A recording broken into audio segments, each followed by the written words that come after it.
खट्टा खाने वाली चुड़ैल। रात को अचानक राधिका मौसी को किचन से कुछ गिरने की आवाज आई। उन्होंने बाहर निकल के देखा तो किचन में उन्हें कोई सफेद साड़ी में दिखा। वो चीख पड़ी, हे भगवान, आलतू जलालतू आई भला को टालतू, आलतू जलालतू आई भला को टालतू।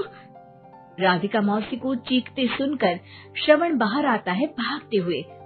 अरे माँ, क्या हुआ? क्या देख लिया? दादी माँ आ गई क्या सपने में? अरे बेटा, रसोड़े में देख तो कौन है? श्रवण रसोड़ी में झांक कर देखता है और उसे कोई नहीं दिखता अंदर। अब रसोड़ी में तो कोई नहीं है माँ। कोई सफेद साड़ी में नहीं है क्या? नहीं माँ, कोई भी नहीं है। चिल्लम चिल्ली की आवाज सुनकर काजल भी वहाँ आ जाती है। अब क्या हो गया माँ जी?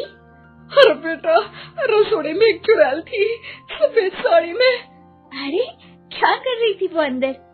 अरे बताया नहीं, कल आएगी ना तो पूछ लूंगी। चुड़ैल जी, आपका क्या प्लान है?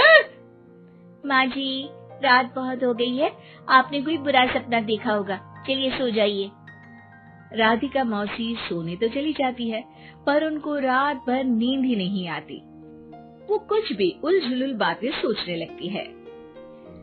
कहीं चुड़ैल की वजह से तो घर में टेंशन नहीं हो रहा, कहीं उसी की वजह से तो वो दादी नहीं बन पा रही। सुबह जब राधिका मौसी रसोड़े में छानबीन करती है तो पाती है कि नींबू का अचार गायब है।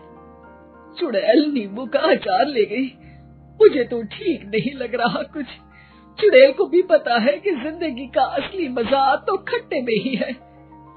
राधिका मौसी झट से श्रवण को फोन कर देती है। बेटा, मुझे समस्या समझ में आ गई है, हमें एक तांत्रिक की जरूरत है। अरे क्या बोल रही हो माँ, तांत्रिक की क्या जरूरत है? आप पूजा पाठ तो कर ही रही हो ना। आलतू जलालतू मंत्र सारे फालतू जैसे कुछ मंत्र पढ़ो, चली जाएगी अपने आप चुड़ैल। अरे नहीं बेटा, कभी चुड़ैल को कम नहीं समझते। अरे तुझे पता भी नहीं चलेगा कि कभी वो छल करके काजल की जगह घर की बहू खुद बन जाएगी। क्या माँ, कुछ भी बोल रही हो? कहाँ काजल और कहाँ चुड़ैल?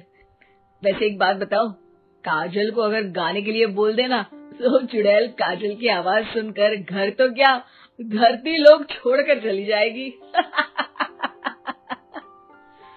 तुम ना पढ़े लिखे बच्चे हर चीज को मजाक समझते हो।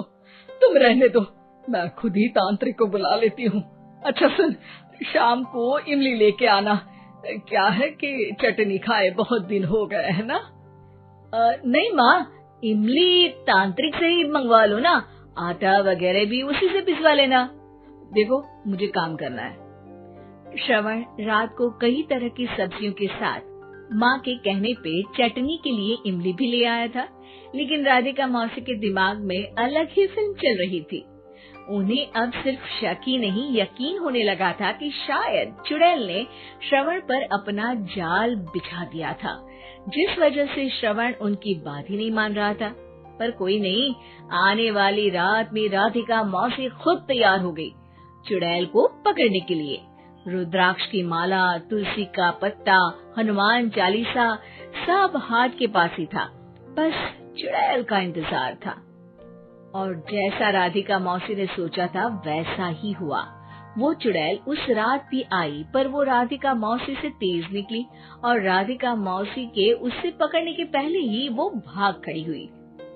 जरूर बहू पे साया है उस चुड़ैल का, तभी तो श्रवण के कमरे में गई है। और अगली सुबह राधिका मौसी पिछली रात हुए हमले में किन चीजों का नुकसान हुआ उसका हिसाब लगा रही थी। उनके खेमे से एक आम के अचार की शीशी भी गायब हो चुकी थी और वो इमली भी जो कल श्रवण लेकर आया था। राधिका मौसी इस बारे में सोच ही रही थी कि श्रवण जल्दी से रसोड़े में आकर दवाइयों की पोटली ढूंढने लगता है। अरे बेटा, क्या हो गया? अब माँ, वो काजल की तबीयत खराब है, बहुत घबराहट हो रही है उसे। हे भगवान, मैंने पहले ही कहा था कि तांत्रिक को बुला लेते हैं, पर नहीं। अब देखो, उस चुड़ैल ने काजल को अपने वश में करना शुरू भी कर दिया है। हालांकि श्रवण भूतों में विश्वास नहीं करता था, पर अब वो भी डर जाता है। और राजी हो जाता है एक तांत्रिक को बुलाने के लिए। कुछ ही घंटों में तांत्रिक आ जाते हैं और राधिका मौसी तांत्रिक जी को सब बता देती है। घोर संकट, घनघोर संकट, चुड़ैल को मारू जोर चाकट, ओम भट स्वाहा खटखा के आहा। अरे ये क्या मंत्र है? मेरे खुद के ओरिजिनल मंत्र है, कल रात को ही लिखे हैं, अच्छे लगे तो दाद चाहूंगा। एक और मंत्र सुनो, अर्ज किया है आब्राकडाब्रा, दिल्ली बम्बई आगरा, चंदा मामा सोवरले सुरन मामू जारा। ये मंत्र है? अरे कोई 40 वालीसा पढ़ो ना। वक्त कम है, 40 नहीं पड़ेंगे, 20-25 में काम चलाना पड़ेगा।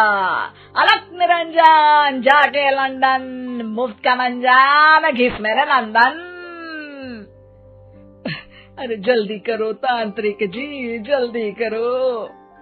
तांत्रिक अपने उल झलूल मंत्र पढ़ने लगता है। श्रवण को तांत्रिक पे शक होता है।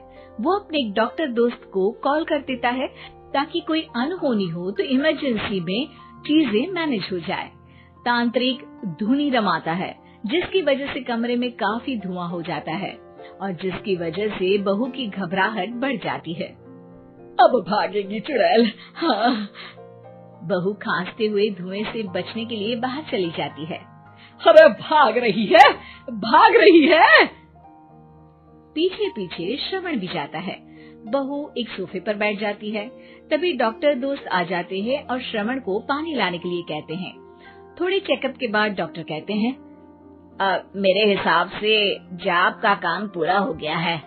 क्या मतलब? अरे कुछ भी नहीं माँ, कोई चुड़ैल नहीं है, खुशखबरी है, अब दादी बनने वाली है। मगर वो सब अचार के डब्बे। श्रवण दोनों अचार के डब्बे अपनी माँ को दिखाता है, जो कि उनके बिस्तर के नीचे छुपे हुए थे। आपने सही बोला था माँ, वो चुड़ैल काजल ही थी जो खट्टा खा रही थी। हमें कल ही पता चला, पर हमने आपको ये तांत्रिक वाला काम करने दिया ताकि आपको भरोसा हो जाए कि भूत वगैरह कुछ होता ही नहीं। अच्छा अच्छा, ये तो बड़ी खुशी की बात है, पर बेटा मुझे एक झाड़ू तो ला दे। क्यों माँ? ये तांत्रिक का भूत उतारती हूँ मैं। अब तांत्रिक राधा मौसी के डर से घर से भाग निकलता है और राधा मौसी उसके पीछे भागती है। अरे संकट ये घनघोर है, तांत्रिक मुआ चोर है।